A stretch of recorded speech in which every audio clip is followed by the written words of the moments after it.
Fetty Wap is out with a federal prison early after serving nearly 3 years on charges. He had been sentenced to 6 years. The Federal Bureau of Prisons says that he is now in community confinement.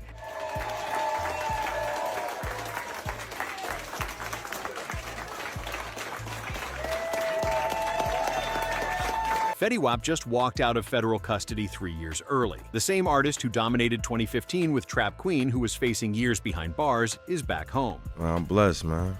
You know, I'm blessed. Ain't no other. If I could sum it up, I'm just blessed. I feel good to be back. You know, sleep in my own bed. You know, eat some real food. See the family. You know what I mean, get all that love and to see everybody just happy to see me like I'm happy to see them, so it feels good. I'm definitely blessed for that. On January 7th, 2026, Fetty was transferred from federal custody to home confinement after serving just over 3 years of his 6-year sentence. This is the same artist who was caught up in a massive federal case back in 2021, facing serious time for his role in a major operation spanning from the West Coast all the way to Long Island. He was arrested yesterday at Citi Field. It was during a music festival in the afternoon before he performed. He's one of 6 indicted for conspiracy to distribute more than 100 kilograms of controlled substances on Long Island and in New Jersey. This situation involves Willie Junior Maxwell II, known worldwide as Fetty Wap, the Paterson, New Jersey artist who went from nobody to everywhere in a matter of months back in 2015. The feds built a case that put him away, but now he's out early and transferred to home confinement, with his full release from supervision scheduled for November 8th, 2026. This goes way deeper than what you saw on social media. From the moment Fetty got arrested at Rolling Loud in 2021 to being transferred to home confinement just days ago, this story has turns nobody expected. Here's what actually went down. Let me break down the arrest, the sentence, how he got out early, and what this means for one of hip-hop's biggest comeback stories. Let's start from the beginning. I lived in my truth, man. I'm from Paterson, bro. You know what I'm saying? I'm from Paterson, New Jersey, man. Like, you make your bed, you gotta lay it. When it happened, it was like, all right, whatever.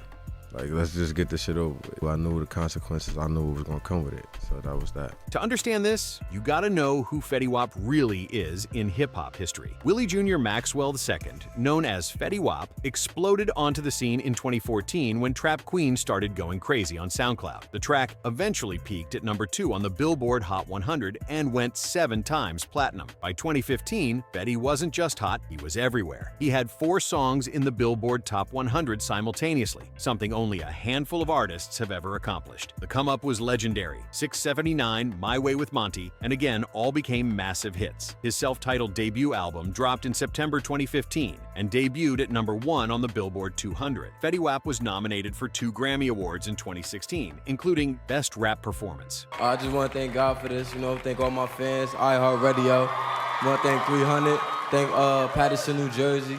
And thank everybody for supporting me, man. For an artist who came out of Paterson with one eye and a dream, this was bigger than anyone could have predicted. But the music industry is brutal. After 2016, Fetty's momentum slowed. You blame yourself for that at all? What, that transition? The transition from 16 to 17? Yeah. Why? For the most part, man, I just, you know what I mean? I was young, man. I was real young. I was young, hot-headed, and you know what I'm saying? I was just pro to guys, man. Like, you know what I'm saying? Like, if it ain't me and my niggas, ain't nothing. There were label disputes with 300 Entertainment, reported money problems, and fewer hits. He kept releasing music, but nothing matched the success of those first projects. By 2019 and 2020, Fetty was still working, still performing, but the conversation had shifted. He wasn't dominating charts anymore. Behind the scenes, according to multiple reports, Fetty was dealing with financial pressure. Child support cases made headlines. There were stories about unpaid bills and legal issues piling up. Yeah, so I think for 6 months, I was broke, bro. Damn, they had your whole account on freeze. It wasn't no taxes or nothing like that. Damn, so you just, and by the way, this happens to a lot of entertainment, you don't know, sometimes you might get in it, you're probably paying so much bills, you don't know exactly what your name is on, what you owe. I was doing $150,000 a month bills, but that's the dumbest shit I was doing. Matter of fact, if I had to, it was jewelry and apartments. I had a lot of fucking apartments. Sources close to the situation told various outlets that Fetty was struggling to maintain the lifestyle that came with his peak success while the money wasn't flowing like it used to. Here's where things get complicated. According to federal prosecutors who later built their case, Fetty's financial struggles may have led him down a path that would eventually cost him his freedom. The only thing I can think of is that he's just not making the kind of money that he wants to. And, dabbles in it a little bit, and then all of a sudden, before you know it, he's kind of in it up to his neck. While his music career was slowing down, the feds alleged he got involved in activities that would catch their attention in a major way. Fetty Wap was preparing to take the stage at the Citi Field Music Festival Rolling Loud Thursday night when the FBI moved in, arresting him for running a major drug trafficking ring. Now this is when things really popped off. On October 28, 2021, FBI and DEA agents arrested Fetty Wap at Citi Field in Queens, New York, right before he was supposed to perform at Rolling Loud Music Festival. This wasn't just a random bust. It was the culmination of a federal investigation that had been building for months, possibly years. The timing and location of the arrest were deliberate. Federal agents don't just show up at major music festivals by accident. They arrested him at Rolling Loud because they knew exactly where he'd be. They had all their evidence ready, and they wanted to make a statement. When you get arrested at one of hip-hop's biggest festivals, the whole world hears about it immediately. According to the federal indictment filed in the Eastern District of New York, Fetty was charged along with 5 other individuals. According to court papers, Fetty Wap and 5 others, including a New Jersey officer, ran a multi-million-dollar drug distribution ring. The charges included conspiracy to distribute and possess controlled substances. Prosecutors allege that between June 2019 and June 2020, the operation moved massive quantities across state lines, from the West Coast to the East Coast, specifically targeting Long Island and New Jersey. The indictment painted a picture of an organized operation. According to prosecutors, the group used vehicles with hidden compartments to transport materials across the country. You know, they're driving these cars with, and that's in this case too, where they have hidden compartments in the vehicles. They're using the U.S. mail. They have dogs that go through all these packages. They allegedly moved more than 100 kilograms during the conspiracy period. The feds had surveillance, wiretaps, and cooperating witnesses. By the time they arrested Fetty at Rolling Loud, they had built a case they believed was airtight. What made this particularly serious was the scope. This wasn't a local case. This was a federal conspiracy charge involving multiple states, large quantities, and an operation that prosecutors said was sophisticated and well organized. Federal conspiracy charges are devastating because you don't have to be caught with anything yourself. If the government can prove you were part of the conspiracy, you're liable for everything the conspiracy did. U.S. Attorney Brian Peace said in a statement, according to Complex and TMZ, that the operation allegedly distributed significant amounts across Long Island and New Jersey. DEA Special Agent in Charge Frank Tarantino added that the case demonstrated law enforcement's commitment to dismantling operations that endanger communities. Initially, Fetty pleaded not guilty. He was released on a $500,000 bond secured by property. The conditions were strict: travel restrictions, regular check-ins, no contact with co-defendants. For months, Fetty maintained his innocence while his legal team prepared for trial. But on August 8, 2022, everything changed. Fetty appeared in federal court and changed his plea to guilty. Fetty Wap pled guilty to his drug trafficking stuff. And he got 5 years, yes? Yeah, apparently he might be facing more. It's a mandatory 5. Mandatory 5, but he could be facing He more. facing more, so. Okay, all right. And he had like 500 grams. Yeah, it was bugging. Yeah, well, see, again, you come from the streets, right? Yeah. You have some talent, because he had a nice little run. Very nice run, right? His label did him dirty, but that's beside the point. And when all else fails, you know what you do? You resort back to what you know best. Yeah. And because you're never too far from that which got you there. I don't know what these young people are thinking about.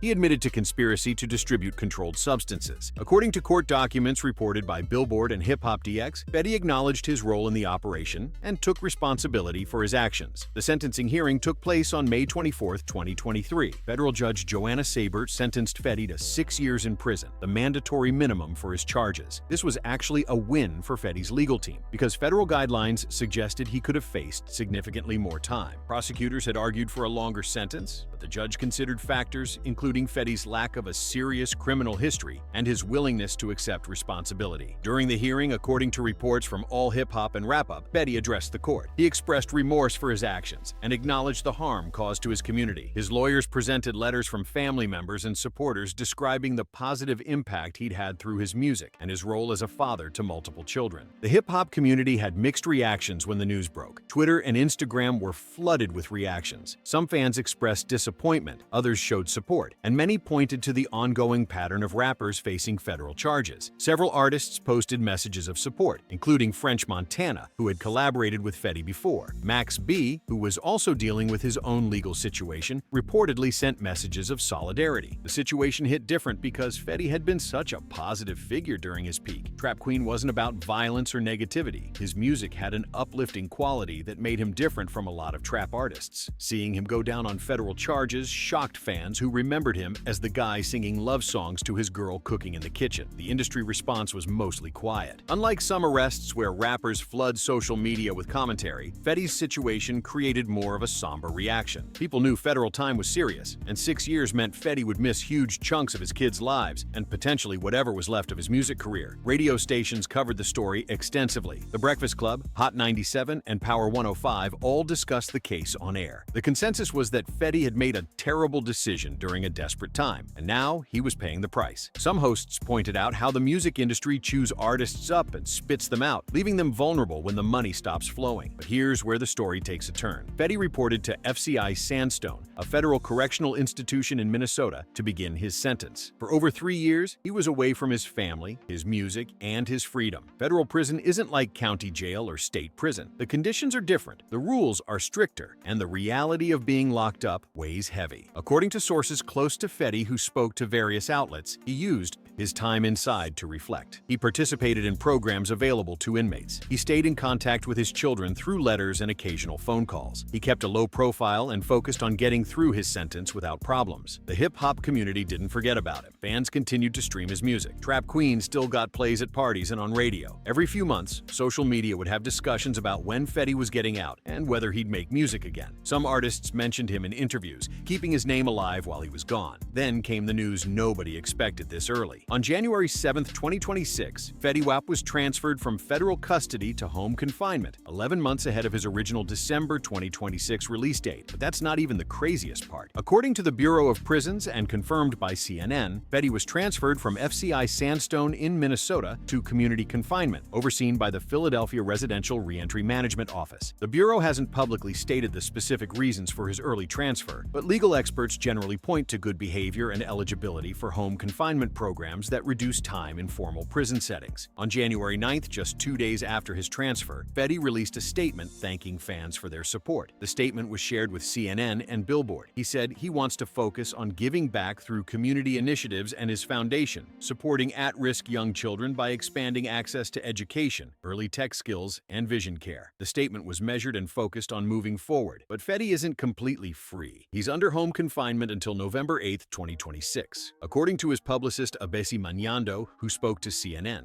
Fetty is in good spirits and in a focused, grounded place. His priorities are his family, fatherhood, music, and being an asset to his community. She added that during his incarceration, he gained deeper clarity around how intentional he wants to be about creating pathways for long-term success, especially for at-risk youth. The conditions of his home confinement are serious. According to TMZ, Fetty must undergo substance testing and is prohibited from consuming alcohol or other intoxicants unless prescribed by a licensed physician. He cannot open any new bank accounts without approval from federal agents. He must keep the U.S. Probation Department informed of all earnings and tax records. After November 8th, he'll still face 5 years of supervised release with strict conditions. French Montana was one of the first artists to publicly show support after news broke. According to Hot New Hip Hop, French and others in the rap community started showing love. Max B also reportedly reached out with messages of support, but not everyone was celebrating. Masika Kalisha, who shares a daughter with Fetty, posted on social media expressing frustration about child support issues. According to Hot New Hip Hop, she made it clear that while Fetty was coming home, he still had responsibilities to handle. The post highlighted the complicated reality Fetty faces now: legal obligations, financial responsibilities, and relationships that need repair. But here's what most people missed in all the headlines about his release. Getting transferred to home confinement 11 months early isn't automatic. According to legal experts and the Bureau of Prisons Practices, inmates have to to earn it through good behavior and meeting specific criteria. The fact that Fetty qualified and got approved shows he did what he needed to do while locked up. Federal prisons track everything: your conduct, your participation, your discipline record. Fetty had to stay clean and follow all the rules to earn this opportunity. The Bureau of Prisons offers home confinement programs that allow certain inmates to serve the final portion of their sentences under supervision in the community rather than behind bars. For Fetty, 11 months off his prison sentence represents significant time earned through his conduct during incarceration. What makes Fetty's situation interesting is the timing. He got transferred to home confinement in early 2026, which means he'll potentially have the chance to rebuild his career while he's still relatively young. At 34 years old, Fetty isn't ancient by music industry standards. Artists have come back from worse situations and rebuilt their careers. The question is whether Fetty wants to return to music or if he's focused on other priorities. According to statements shared with media outlets, Fetty has indicated he wants to focus on community initiatives and helping at-risk youth rather than making music about his experience. In statements following his transfer, he emphasized moving forward with purpose and making meaningful impact. This is interesting because many artists use their legal troubles as content for music. Fetty seems to be taking a different approach. The financial situation Fetty faces now is complicated. 3 years away from the music industry means missed opportunities, expired contracts, and a changed landscape. Streaming has evolved. TikTok has become even more important for music discovery, and new artists have emerged. Interestingly, according to Billboard, Fetty's 2015 track Again received a second life in 2025 when the song re-entered the Billboard Hot 100 in February at number 41 and topped the TikTok Billboard Top 50. So there's still interest in his music even while he was locked up. There's also the uncomfortable reality of how prosecutors use lifestyle and career against defendants in these cases. Fetty's success as a rapper, his public profile, his visible wealth during his peak, all of that became part of the narrative when the government built their case. The intersection of rap fame and federal prosecution gets more complicated every year. The bigger conversation here involves how the music industry treats artists financially. Fetty made millions during his peak years, but between label deals, management fees, taxes, child support, and lifestyle costs, that money can disappear fast. When artists face financial pressure after their peak, some make desperate decisions. Fetty's situation could have been avoided with better financial management during his peak. Multiple sources have pointed out that Fetty's situation could have been avoided if he had better financial management during his peak. The millions he earned from Trap Queen and his other hits should have set him up for life. But like many young artists who get rich quick, the money management wasn't there. No financial advisors, no long-term planning, just spending and assuming the success would continue forever. So that's where we're at with this whole situation. As of January 10th, 2026, Fetty Wap is home under confinement in New Jersey, according to his publicist. He's rebuilding his life after more than 3 years away. His full release from home confinement is scheduled for November 8th, 2026, after which he'll begin 5 years of supervised release. The questions everyone's asking are about his future. Will he make music again? According to his statements to media outlets, he's focused on community initiatives and helping at-risk youth rather than jumping back into music. But that doesn't mean he's done with music completely. Fetty hasn't made any official announcements about new projects, studio sessions, or plans to return to performing. The conditions of his home confinement will determine what he can and can't do professionally. If he wants to work on music, he'll need to stay within the restrictions. If he wants to eventually tour after November, he'll need to navigate his supervised release requirements. Every move has to be considered carefully. This isn't freedom in the traditional sense. It's conditional release with serious strings attached. The music industry is watching to see what happens. If Fetty does return to music, there's a built-in comeback narrative that could generate interest. The question is whether he still has the talent and drive that made Trap Queen such a massive hit. 3 years away from recording, performing, and creating is a long time. Artists lose their edge. The hunger might not be there anymore. But that TikTok resurgence of Again shows people still connect with his music. French Montana and others showing support suggests there could be opportunities if Fetty wants them. Collaborations, features, maybe even help getting back in the studio. The hip-hop community generally supports artists coming home from prison, especially when they seem genuinely ready to move forward positively. But Fetty also faces serious personal responsibilities. Multiple children with different women mean child support obligations that don't stop just because he was locked up. Massacre's public comments about financial issues show that Fetty has real-world problems to handle, beyond just thinking about music. Keep your eyes on several things moving forward. First, whether Fetty announces any music projects or if he stays focused on his community work and family. His statements about helping at-risk youth suggest he might approach things differently if he does return to music.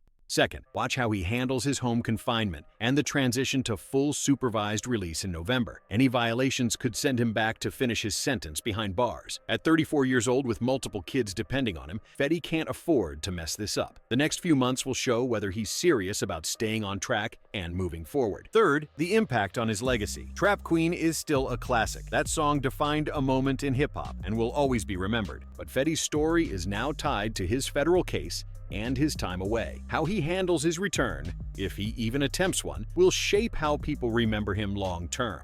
That TikTok resurgence of "again" shows his music still resonates, which could work in his favor. The bigger picture here shows how quickly things can fall apart in hip-hop. Fetty went from 4 songs in the Billboard Top 100 to federal prison in just a few years. The industry doesn't care about your past success when you're not producing hits anymore. The money stops, the pressure builds, and bad decisions happen. This also highlights how federal law enforcement approaches the music industry. They're watching, they're building cases, they're using the same surveillance and investigation techniques they use on organized groups to go after artists they believe are involved in prohibited activities. Your social media, your lyrics, your public lifestyle, it can all become evidence. For Fetty, the road ahead is uncertain. He served his time, earned his transfer to home confinement, and now has a chance to rebuild while finishing his sentence in the community. Whether he takes advantage of this opportunity or struggles under the weight of his past will determine what happens next. At 34 years old with kids depending on him, this might be his last real chance to get things right. The hip-hop community is watching. Fans want to see him succeed. The industry is curious whether he still has what made him special in 2015. His probation officer will be monitoring his every move through November and beyond, and Fetty himself has to decide what kind of life he wants to live now that he's home under confinement. The lessons from Fetty's case go beyond just one artist. This is about understanding how success can disappear, how financial pressure creates desperate situations, and how the legal system treats those who make mistakes. It's about the importance of financial planning during peak earning years and the reality that fame doesn't protect you from consequences. What makes this particularly important is how Fetty uses this opportunity. The Bureau of Prisons gave him a chance to finish his sentence in the community rather than behind bars. That's not something every inmate gets. The work isn't done. He still has to comply with strict conditions, rebuild his life, and prove he's learned from his mistakes through November and the 5 years of supervision after. The music industry has seen this pattern before. Artists blow up, make millions, lose it all, face legal problems, go away, and sometimes come back. T.I. did it, Gucci Mane did it, others have tried and failed. Whether Fetty joins the success stories or becomes another cautionary tale depends entirely on the choices he makes from here forward. That "again" resurgence on TikTok in 2025 while he was still locked up shows people haven't forgotten about him. The question is whether he can capitalize on that interest. Now, I want to hear from you. What do you think about Fetty getting out 3 years early?